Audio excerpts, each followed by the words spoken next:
जम्मू कश्मीर भी इसमें है, उनको एक साथ दिया जा रहा है। कुमारी शैलजा जी।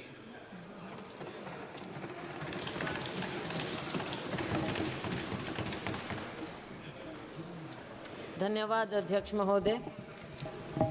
सर, मैं सबसे पहले बधाई देना चाहूँगी बतौर महिला फाइनेंस मिनिस्टर को, वित्त मंत्री महोदया को, कि इन्होंने 7 बार बजट पेश किया है, 6 बार बजट पेश किया है। साथ में बतौर कांग्रेस एमपी मुझे इस बात की भी खुशी है कि इन्होंने बहुत बड़ा दिल दिखाया है और हमारा मैनिफेस्टो पढ़ा, जिसे बड़ी मेहनत के साथ हमने तैयार किया।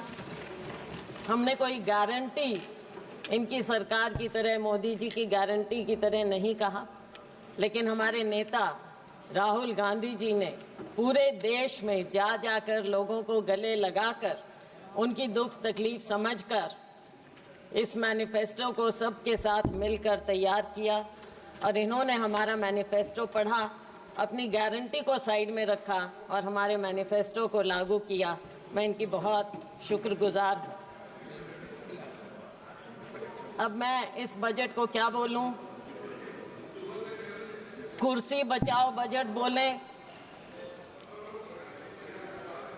विकसित बजट नहीं लेकिन विचलित बजट बोले, या फिर एक और जुमला बजट बोलें, क्योंकि फिर बार बार हमें जुमले नज़र आते हैं इसमें। आपने 4 लोगों की बात की, लेकिन ये 4 कौन लोग हैं? गरीब, महिलाएं, युवा, हमारा अन्नदाता किसान। लेकिन इनकी गिनती कैसे हो? क्या मालूम पड़े कौन क्या है? क्या मालूम पड़े कि ये योजनाएं किसके लिए बनाएं? क्या मालूम पड़े कि टारगेट ग्रुप कौन है? अगर आप कास्ट सेंसस नहीं करेंगे, अगर आप सेंसस को सार्वजनिक नहीं करेंगे, राहुल जी ने, हमारे नेता ने मांग की कि सेंसस किया जाए, कास्ट सेंसस किया जाए, लेकिन ये सरकार चुप्पी साधे। एंड आई वंडर कि इसके बारे में इनके सहयोगी नीतीश कुमार जी क्या कहना चाहेंगे कास्ट सेंसस के बारे में। उन्हें तो बहुत कुछ मिला है, लेकिन सर ये बजट है किसके लिए ये भी तो पता चले। क्या केवल 2 राज्यों को ही उन पर मेहरबानी हुई है, या पूरे देश पर भी कुछ नज़र डाली गई?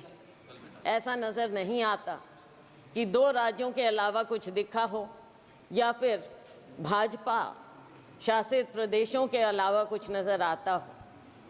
सर, मुझे याद आता है कि जब माननीय प्रधानमंत्री जी मोदी जी माननीय मुख्यमंत्री होते थे और उस समय हमारी सरकार थी और वो एनडीसी की मीटिंग में आते थे, अब तो खैर एनडीसी भी नहीं रहा, और वो हमेशा कोऑपरेटिव फेडरलिज्म की बात करते थे। अब शायद वो शब्द पूरी शब्दावली से निकल चुका है, कम से कम भाजपा की और सरकार की शब्दावली से निकल चुका है। लेकिन 2 राज्यों को भी मैं थोड़ा आगाह करना चाहूँगी।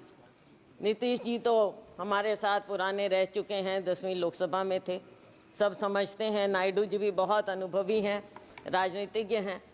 इनकी बातों पर ना जाएं। आज बेशक लगता हो कि बहुत कुछ दिया है, लेकिन नज़र फेरते देर नहीं लगती, तो इसलिए उनको भी मैं आगाह करना चाहूँगी। आज खुशियाँ मनाएं, लेकिन समय बदलते देर नहीं लगेगा सर। तो ये जो बजट पेश किया गया, इसमें जो इन्होंने गारंटी की बात की, शायद लोगों को विश्वास नहीं हुआ, और इसीलिए 303 से लेकर 241 पर आ गए।